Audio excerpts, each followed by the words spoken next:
और बौद्धान मेले का सुंदर संगम जो है श्री रेणुका जी की इस पुण्य धरती पे हो रहा है। मैं आप सबको इस मौके पे बधाई देना चाहता हूं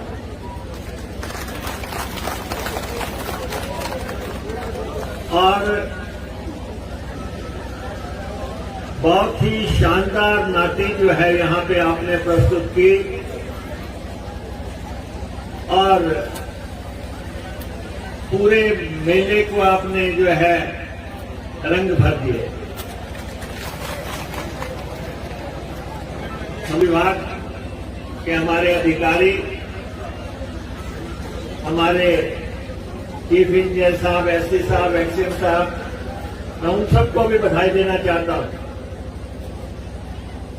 कि पर्यावरण के दिवस के इस मौके पे आपने महिलाओं को समर्पित किया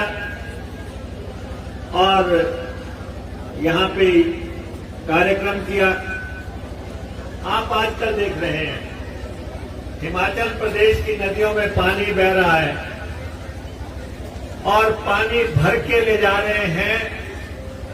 बड़े बड़े धन्ना सेठ, रईस लोग जो है बोतलें भर रहे हैं। एक मोटे अनुमान के मुताबिक रोजाना हिमाचल प्रदेश में 1.5 करोड़ पानी की बोतलें भरी जा रही हैं। पानी हमारा और ये लोग जो मल्टीनेशनल के लोग हैं ये बोतलें भर भर के बेच रहे हैं और दूसरी तरफ आपको घर में पीने का शुद्ध जल नहीं मिल रहा है, पानी नहीं पहुंच रहा है। हमने फैसला किया है कि जब तक आपके नलके में हम बिस्लरी नहीं पहुंचा देते वो पानी आपके घर के नलके में निकलेगा जो वो बोतलें भर रहे हैं, तब तक हम जो है खामोश नहीं रहेंगे। उसके लिए हम काम कर रहे हैं बड़े पैमाने पे। हमने पानी का जो है हॉरोस्कोप जो होता है जिसको कहते हैं कुंडली जानते हैं आप, आपके घरों में भी होगी। बच्चा पैदा होता है, कोई पैदा होता है, उसके घर में कुंडली होती है। हमने पानी विभाग की हर कॉन्स्टिट्यूंसी की कुंडली तैयार करवा दी है कि अगर श्री रेणुका जी कॉन्स्टिट्यूंसी है तो वहां कितना पानी है, कितना पानी कितने साल तक चल सकता है, क्या क्या योजनाएं हैं, पानी को बचाने के लिए क्या प्रयास है, पानी को पहुंचाने के लिए क्या प्रयास है, वो सब हमने अब कलम बंद कर दिया और लगभग 1 महीने के अंदर अंदर हम पूरे हिमाचल के 68 हलकों का जो ये कुंडली है ये सब आप सबके हाथ में होगी। आपको पता लग जाएगा देखते ही कि हमारे यहाँ पानी का कितना स्टेटस है, कितने साल चलेगा और दोबारा जमीन में पानी डालने के लिए किया क्या जाना है। एक तो आप पानी निकाल रहे हैं, एक जमीन में पानी डालना भी है। तो इसलिए वो काम हमने विभाग को दिया है और सारा विभाग ये कार्य कर रहा है। और जहां तक इस कॉन्स्टिट्यूंसी का सवाल है, ये कॉन्स्टिट्यूंसी जो है डॉक्टर वाईएस परमार की कॉन्स्टिट्यूंसी है। ये वो कॉन्स्टिट्यूंसी है जिसने हिमाचल बनाया, जिस नेता ने हिमाचल बनाया, हमें उन्हें जो है बार बार याद करना है। आप उस पुण्य धरती पे रहते हैं। डॉक्टर परमार के संघर्ष के बाद हिमाचल प्रदेश बना और उसके बाद इस कॉन्स्टिट्यूंसी में विजय जी के पिताजी 6 दफा जो है एमएलए रहे यहां से और 6 दफा डॉक्टर प्रेम सिंह जो है यहां उन्होंने इस कॉन्स्टिट्यूंसी को रिप्रेजेंट किया। अब 3 दफा, इसका मतलब 9 दफा आप इनको जिता चुके हैं। आपका इस परिवार में इतना अटूट विश्वास है कि आपने इनको 9 दफा, इस दफा भी बहुत लोग कहते थे विनय को तो विधानसभा की चौखट पार नहीं करने देंगे, जाको राखे साइयां मार सके न कोई। जब आप लोगों का साथ है, जब आप लोगों का साथ है, बार बार लोग कह रहे थे कि यहां पे आंदोलन हो गए, यहां फिरने का रास्ता रोकने की कोशिश हो रही थी, लेकिन ईश्वर ने इनको जो है फिर से विधानसभा पहुंचाया और ये आपके लिए समर्पित है, आपके लिए समर्पित है। पहले भी इन्होंने यहां, और इनकी जीत में महिलाओं का बहुत भारी योगदान है। चुनाव से पहले जब मैं आया तो इन्होंने महिलाओं का एक बहुत बड़ा प्रोग्राम किया। मुझे उसी दिन पता लग गया था कि विनय जीत जाएगा, जिसके साथ मातृशक्ति है उसको कोई हरा नहीं सकता। मैंने आपके यहां से जाते ही अपनी कॉन्स्टिट्यूएंसी के अपने महिलाओं को कहा, भाई आप क्या कर रहे हैं, आप भी लगो जैसे रेणुका जी की महिलाएं लगी हैं विनय को जिताने के लिए। फिर वो भी लगी नहीं साल भर सारी, उन लोगों ने भी आपकी तरह संवेदन किए। तो जिसके साथ आपका साथ होगा उनको कोई हरा नहीं सकता, और विकास के लिए ये हमेशा से समर्पित रहे हैं। अभी मैं अखबारों में देख रहा था, हमारे भारतीय जनता पार्टी के साथी कह रहे हैं, आज के अखबार में उन्होंने कहा हुआ है कि कांग्रेस पार्टी से अपनी गारंटियां पूरी नहीं हो रही है, इसलिए हमारे सिर पे ठीकरा फोड़ रहे हैं।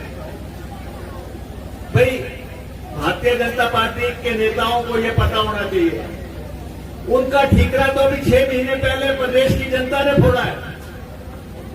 उनको सत्ता से जो है अभी तो बाहर हुए हैं, और सबसे बड़ा मसला था, हमने कहा था कर्मचारियों को पेंशन देंगे, और ये 2003 में बंद हो गई थी, 20 साल बंद रही।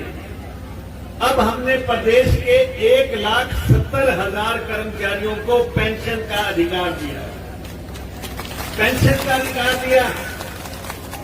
और जब तक वो जिंदा है, जब तक वो इस जमीन पे हैं, इस संसार में हैं, उनको जो है अपना जीवन रिटायरमेंट के बाद भी जो है उनकी जेब में पैसे आए, वो हमने काम कर दिया। और ये कोई छोटा काम नहीं था, पहले 6 महीने के अंदर इतना बड़ा काम हो जाए। अब भारतीय जनता पार्टी को परेशानी हो रही है कि इन्होंने कर्मचारियों को पैसे दे दिए, अब उनको लगता है कि इन्होंने महिलाओं को भी 1500 रुपया दे देना, और वो हमारा वायदा है, हमारा राजधर्म है। जो हमने आपसे वायदा किया है वो हमारा राजधर्म है। चुनाव जीतने के लिए जो हमने वायदे किए हैं, जो 10 गारंटियां दी हैं, हमने उसको पूरा करना है। इसलिए भारतीय जनता पार्टी के जो हिमाचल के नेता हैं, बार बार दिल्ली जा रहे हैं और कह रहे हैं कि इनको किसी भी ढंग से पैसा ना दो, जो टैक्सों में हमारा हिस्सा है उसको रोक लो, जो हमारा पैसा दिल्ली में पड़ा है उसको रोक लो। लेकिन मैं इनको ये कहना चाहता हूं कि हम ना, हमारा फैसला है, हमारी गारंटियां जो भी हैं, चाहे वो कर्मचारियों के साथ थी, चाहे महिलाओं के साथ है, सब पूरी करेंगे हम एक एक करके, आपके सामने पूरी होगी। अभी हमने ट्रक वालों को कहा था, जितने भी ट्रक हैं, 2 लाख गाड़ियां हैं हिमाचल प्रदेश में, हमने उनसे ये वायदा किया था कि हम आपको जो है, जो आपका टैक्स है, जो आपने दिया नहीं है, उस पे जो पेनल्टी है और उस पे जो ब्याज है, वो सब हम माफ कर देंगे। और हमने माफ कर दिया, वो सारा हमारी सरकार ने जो है माफ कर दिया। तो इसलिए हम आगे बढ़ रहे हैं। अभी तो शुरुआत हुई है। अभी यहाँ पे एसएनसी के टीचर हमें मिल रहे थे और हमने उनका भी 2000 रुपया बढ़ाया। अब वो कह रहे हैं कि हमें पक्का करो। हमने उनको कहा हुआ कि हम पक्का करेंगे, थोड़ा बेसब्री मत करो, ये सरकार आपको पक्का करेगी, इसमें कोई दो राय नहीं है। सबका मामला जो है एक एक करके हम उठा रहे हैं, लेकिन इन लोगों के बहकावे में मत आओ। भाजपा की लुटिया डूब चुकी है, अब स्वाय बहकाने के इनके पास कुछ नहीं बचा हुआ, प्रदेश में कुछ नहीं बचा हुआ है। हमने लगातार 3 चुनाव जीते हैं। पहले जब इनकी सरकार थी तो रानी प्रतिभा सिंह जीती और साथ में हमने 3 विधानसभा की सीटें जीती। फिर उसके बाद हमने 40 सीटें जीती। अभी हमने शिमला नगर निगम का चुनाव जीता। अब लोकसभा का चुनाव आ रहा है। हमने चारों चुनाव जीतने आप लोगों के सहयोग से, आप लोगों के आशीर्वाद से। तो आपने हमारा साथ देना है। यहाँ पे आपने विनय जी का साथ देना है।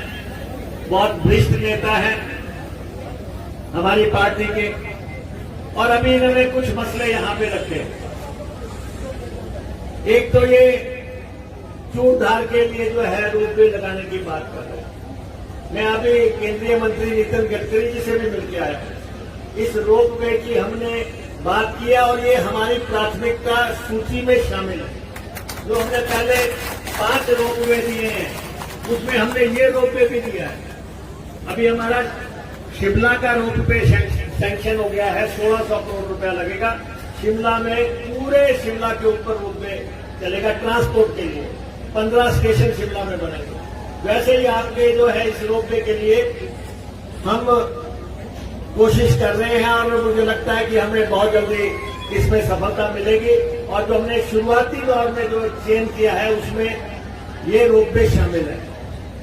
और जहां तक पानी का सवाल है, हम आपकी कॉन्स्टिट्यूएंसी में पानी पर 200 करोड़ रुपए खर्चने जा रहे हैं।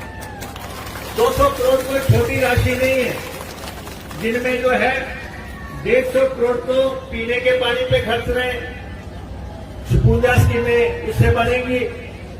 और जो सिंचाई है, आने वाले समय में हम सिंचाई पे बहुत फोकस कर रहे हैं और 30 करोड़ रुपए के आसपास हम सिंचाई पे इस हल्के में खर्चने जा रहे हैं और 18 करोड़ रुपए हम यहाँ सीवरेज पे खर्चने जा रहे हैं। तो 200 करोड़ रुपए